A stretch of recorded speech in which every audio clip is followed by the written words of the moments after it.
this is one of the sun pits. It's the energy one. We are lucky enough to work with Giuliano on the transportation one as well. My expertise is in forecasting, so I try add a layer of services that they provide for any kind of network, basic forecast, and then if we can do something more clever to outperform that basic, then it's good. Funny enough, it's not happening that often, so very simple forecasting methods, they tend to be extremely robust and resilient. It's very hard to beat, like the random walk, for example, in the finance markets that everybody's trying to beat and very rarely they do. So that was the idea. Try give a first layer of very robust forecasting methods which they could work in an energy network. We have formed the team. Young is here from York. We have our RA from Notre Dame, the satellite London campus, and also Hauran changed the institution from UCL to Imperial.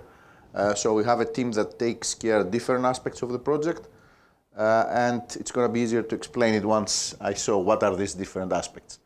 As I say, the idea is very simple. So you have your network, and then in each and every of those nodes, as well as in various aggregate levels, an aggregation can be any kind of special aggregation, or it could be temporal aggregation as well, or both at the same time. So we may be interested in various frequencies and various areas.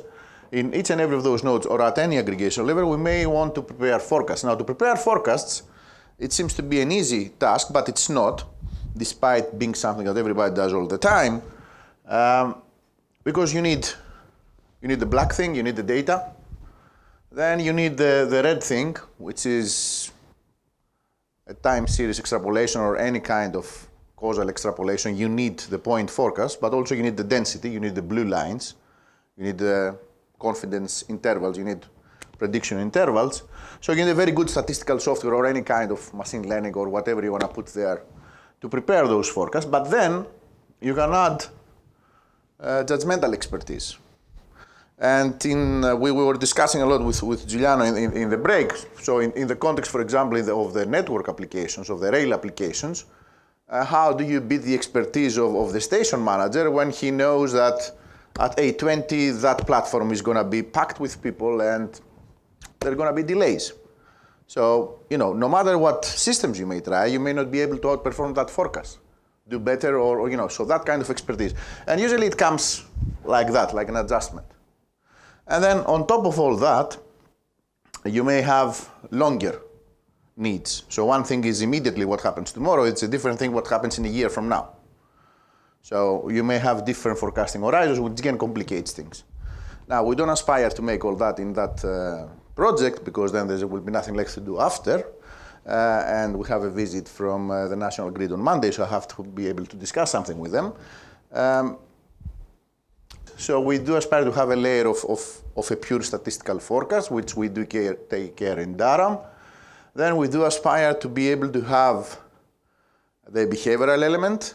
So you have your consumption in the household, but then there is an announcement from the government that says after 9 o'clock the tariff changes, and then that's exactly when you want to put your tumble dryer to work, so you don't pay too much in electricity, and that's exactly the time where you want to put everything else that is quite consuming to work. So if the announcement changes and says now it's from 11 o'clock, that will change your behavior. You will start consuming after 11, probably, if you are aware that the tariff changed.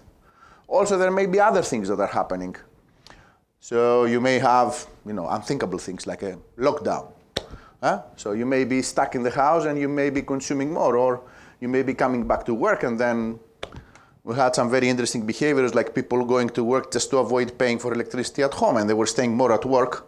So you were expecting totally the opposite, because they were used to be working from home, but they didn't want to pay for the bill, so they were going at work to save some money. And then they were going home and they were putting them. So human behavior is very interesting, but it's very difficult to catch. And then you have extreme events, which many here did discuss a lot about weather impact and other extreme phenomena. So we would be like to be able to capture these things. Now, that idea of forecast reconciliation, again, it has to go a little bit back. Here, if you start thinking of let's say, let's get all the yellow, no, it's not yellow, it's something between green and yellow. So let's get all those nodes and think that all those somehow they're connected, they're gonna get an aggregation level. Now you can aggregate and then you have one ultra yellow node and then some yellow nodes and then some many yellow nodes down there. Now you can make a forecast from bottom up. You can have a forecast from top down. And then you have the guys in the middle. So how do you get the forecast there? You can get the data and make a forecast, or you can get something and break down, or you can get something and start aggregating up. So you may have 3 different forecasts with exactly the same data. And then you may want to reconciliate that forecast somehow. So there's a lot of literature there now, how you reconciliate forecasts when you have things coming up and down in that kind of network. So we may want to flirt a bit with that idea, but not necessarily in this project, but definitely it's one of the things that we would like to do sometime.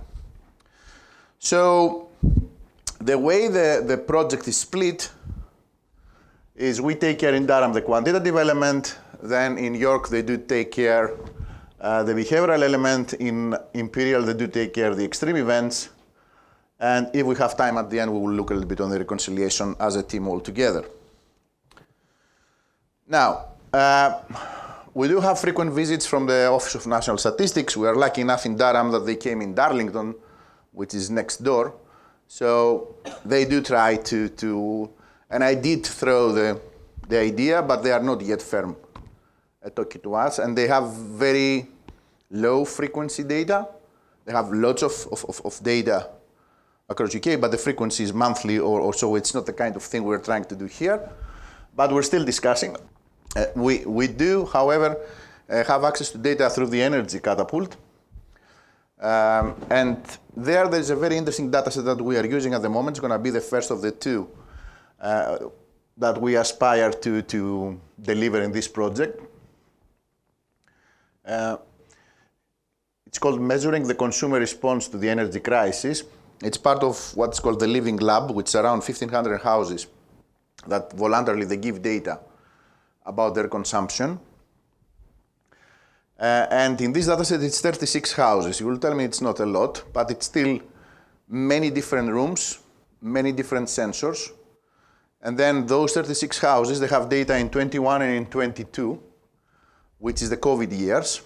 And it's the phasing out of the COVID, so it's after the vaccinations. So you would expect to see differences from year to year. It's summer and summer up to October.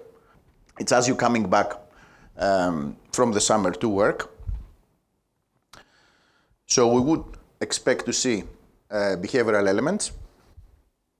We would expect to see changes in behavior. We would see the impact of lockdowns. The 21 has lockdowns as well in there. So it's a very interesting data set. The other thing is that because we have 2 years, you can use the 1 year to forecast the other. You can sort of have 4 months. You can use the 3 months to forecast the 4th month. So you can have different forecasting scenarios. Or because you have 36 houses, you can use 30 houses to train models and forecast the remaining 6. So you can have different forecasting scenarios. You cannot use very big data because you have only 36 houses. That's the problem. But again, there are plan Bs and Cs to get data from our friends in Newcastle, or even collect data from smart meters. We do want to talk to Octopus. Again, we don't hold a very big basket there because all these are private data and they don't share and like that. But even if we stuck to this data set, and then there's another one in Kegel, which is a bit bigger. And there, bear in mind that in this data, you don't have exact weather data. You have weather just for the whole region. So you don't have weather over a house or weather in a specific area of Manchester. It's Manchester data. So it's not that easy to sort of apply those layers. And you don't have exact information of who lives in the house and ages and how they're affected by announcements or from working habits. So that's the plan at the moment. That's where we are. We start applying models. And we expect to talk more with ONS, and also the grid is visiting in 2 weeks' time Durham, so we will discuss that as well, in order to bid for something much bigger as a follow-up of this project. So we're still at the stage where we're developing what we do, and there is a plan to go for something much bigger once this is realized. So this is the update of where we are at the moment.